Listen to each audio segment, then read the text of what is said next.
So let me give you a clinical example of the use of ERP, or event-related potentials. There's what's called the auditory ERP, which is literally the response of the brain to some kind of auditory stimulus. And let's say you suddenly can't hear out of this ear. Well, one thing that they can do, at the neurologist's office, is they can actually hook up electrodes, and they can present you through headphones with sound, right, with different sounds, like again. And what they'll do is, that sound information, of course, will go in through your cochlea, go to your cochlear nuclei, it'll go to your superior olive, it'll go to your inferior colliculi, it'll then go up to your primary auditory cortex, right? So it turns out that if you record the ERP, remember you have to present many, many auditory stimuli, right? And then you have to average them out, time-locked to the presentation of that event, that stimulus event, the sound that you were presenting.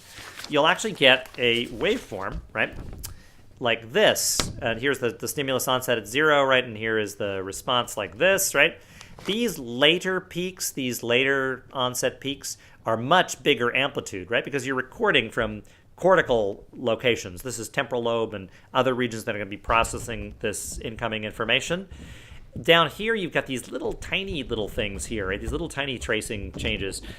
These are what they call the early latency components, and they actually reflect the brainstem processing of that, that early, that incoming sensory information, and maybe the thalamic processing of the MGN right before it gets up to primary auditory cortex. So if you take this little bit here, these early latency components, and you expand them out, right, you'll actually see that they're a series of kind of invariant peaks. They never change. If things are going well in your brain in terms of the transfer of the information up to cortical regions, you should see very consistent, peaks that represent, cochlear nucleus, superior olive, inferior colliculus, medial geniculate, and then you'll get these later peaks that involve sort of cortical processing of the stimulus.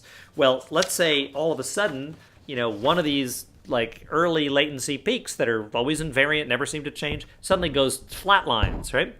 Well, then you have some idea that something happened at that particular structural location in your brainstem in the auditory pathway. So the ERP is a very non-invasive way to actually give you some important clinical information, about where the information, the auditory information, may have been interrupted or disrupted in terms of its transfer to cortex, where you would perceive it and be able to, say, I hear out of that ear. The other thing to think about is those early latency peaks that I'm describing, which are sort of related to brainstem and thalamic processing. They're pretty invariant, right? They don't really change in terms of their amplitude or their timing, or they shouldn't, right? Unless there's something wrong.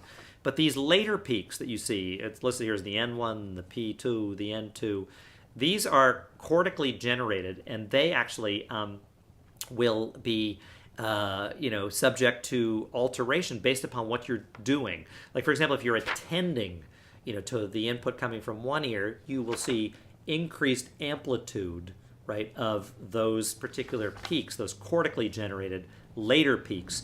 There'll still be no change to the sort of invariant, early latency peaks that reflect the brainstem processing, but the cortical ones can be adjusted, and there's a functional significance to that adjustment.